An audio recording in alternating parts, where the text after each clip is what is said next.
At some point in your Passover seder, you're going to hear the following words probably in your Haggadah.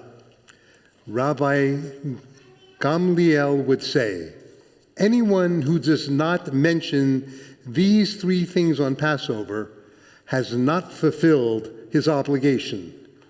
And they are the Passover offering, the lamb, matzah, and maror, the bitter herbs. Does that sound familiar? Yes. Right. So Rabbi Gamliel was the Nazi, the president of the Sanhedrin. He was the grandson or great-grandson, the grandson of Rabbi Hillel.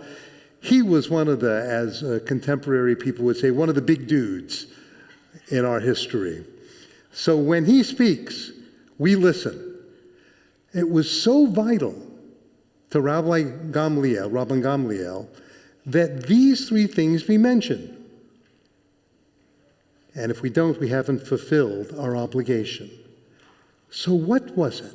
What is it about the offering of the lamb, matzah, and maror? Why were they so important that we need to speak about them?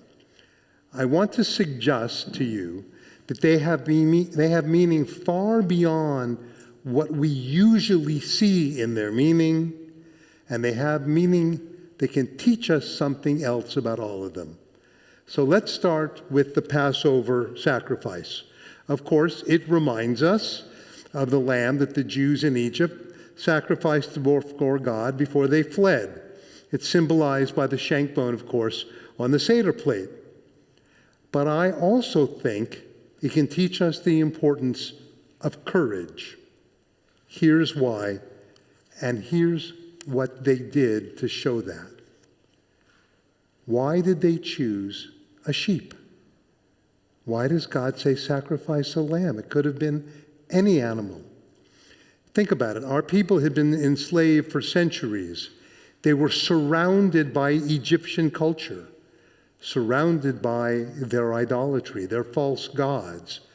And one of those gods is Khnum, the god of water and procreation. And what did Khnum look like? Paintings depict him as a man with twisted horns. When God instructed our people to publicly sacrifice a baby sheep, the Israelites were making a statement that the God of Egypt was a false god, that they were not going to bow down to that idol, that they are going to remove that idol. Indeed, they ate the representation. And doing that publicly was an act of courage. Matzah. What does matzah represent? It's the bread of affliction. We didn't have time for it to rise, but matzah also can teach us something else. If sacrificing a lamb is about courage, matzah is in some ways the opposite. Matzah is simple. It's only flour and water. I read it described as a flat, unembellished, and unpretentious, teaching us that whatever we have achieved as individuals or as a nation is not solely our doing. Rather, it is the result of the talents, opportunities, and circumstances that God granted us. In other words, matzah can teach us the importance of humility. You know, sometimes the exodus from Egypt is described as the Jews got out of Egypt, or we escaped from Egypt, or we fled Egypt. I'm guilty of saying it that way. But the Haggadah makes it exceedingly clear. God took us out of Egypt. We didn't plan it. We didn't have time to prepare for it. As a people, that teaches us to be humble before God. But it's also true for each of us individually. Whatever gifts you might have, artistic, athletic, academic, intellectual, even the gift of kindness, all of those gifts you may have had to work on. You may have had to persevere, and each of us deserves credit for that. But ultimately, all of these are a gift from God, and that too brings humility. Matzah reminds us of the humility as a people we should always have before God, which leads me to maror, the bitter herb The maror, of course, represents the bitterness of slavery that we suffered in Egypt. We were treated horrifically, but it can also teach us the importance of growth and of empathy. We learn through our hundreds of years of suffering to grow, to be a people who know what it's like to be a stranger in a strange land. We are to remember to treat the other with dignity, to pursue justice irrespective of background, of color, of ethnicity, etc. It is easy and in some ways very reasonable to come to another conclusion. We suffered, the world owes us, we'll focus on ourselves. But that's exactly what our tradition teaches us not to do. The Torah reminds us, you shall not wrong a stranger or oppress him, for you were strangers in the land of Egypt. The Torah could have just said, don't mistreat a stranger or oppress him. But it didn't. It included the reminder that we were strangers in the land of Egypt. We Jews are far from perfect, but as a people, I have to say generally, we do work with others to make a better world. And we should never, ever forget our suffering, but we also aren't to dwell on it. We are to make sure we appreciate our blessings. And the wine, the 4 cups of wine, one of the 7 sort of customs, if you will, actually mitzvot of Passover, 2 are from the Torah, 5 are rabbinic. Wine plays a central role in appreciating our blessings. Think about it. Wine is present in virtually every Jewish holiday and every life cycle event. At circumcision, the mohel gives wine to the baby. Under the chuppah at a wedding, we say a blessing over marriage over wine. Shabbat begins with wine. Every festival begins with wine, and every festival concludes with wine. I read an analysis by Rabbi Mordechai Becker.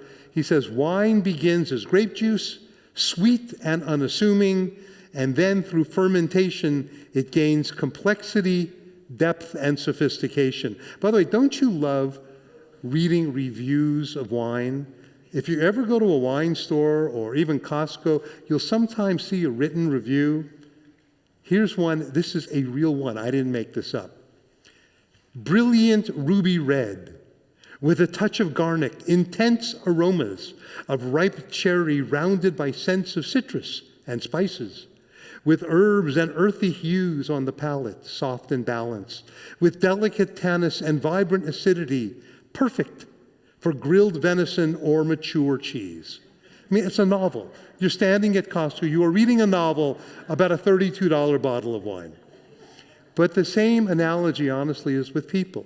We begin as grape juice. We begin sweet, cute, simple, but then through our struggles, and at times, of course, our setbacks, our maror in life. As a result, hopefully, we become better, more sophisticated, more like a fine wine. The transformation of grape juice into wine is the same as maror. Greatness is often achieved through struggle and through growth. So, the sacrificial lamb should teach us the importance of courage, and displaying our Judaism publicly should be an inspiration for us to stand up proudly as Jews. And the matzah can teach us the importance of humility. While we recognize our gifts and achievements come from God, and when we display our Judaism, we can do it with courage and with humility.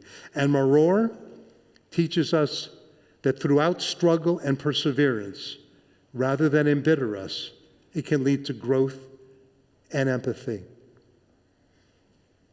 Sometimes when you're preparing a sermon, you ask yourself the question, is this both timeless and timely? A sermon, I believe, should have a timeless message. You should be able to pick it up 20 years later and the message should still hopefully be meaningful. But there are times when it should also be, and usually timely, pertaining to the moment. And tomorrow night, we generally wish each other a Chag Sameach or a Chag Kasher V'Sameach, a happy holiday, a kosher Passover. This year, after what has happened to Israel, our people in Israel, along with so many of you, I think of the literally thousands of people, thousands of families who lost loved ones, who will have empty seats at their seder as a result of October 7th and the war. And there are 59 hostages, stolen human beings, still by Hamas, some alive, others not, under terrible, inhuman conditions. None of us can imagine the agony that they are living and that their loved ones live every moment. This should not be a regular seder because this is not a regular time. Rachel Goldberg, the mother of murdered hostage Hersh Goldberg, Poland, was recently interviewed by Dan Signor on his podcast. It's riveting. Her husband, John, suggests we don't wish one another a great seder. And I urge you to listen to his podcast, and you can read also a summary of it and some very thoughtful insights in Rabbi Zweibach's daily kavanah, his Shabbat message that went out today in the email. We celebrate Seder as a people. That means we celebrate together and we mourn together. So may I suggest, humbly, that somewhere in your Seder, you take a few minutes to talk about these 59 people. Read a short biography or two. They're someone's wife. They are someone's child. They are someone's mother or father. Put a lemon, as Rachel Goldberg suggests, on the table to symbolize the bitterness.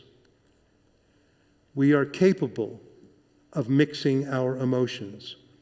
We can celebrate that God took us out of Egypt, and at the same time, we know that Jews in Israel have faced heartbreaking loss and constant agony. In the Torah, it says that God freed us from Egypt, having heard the cries of our people.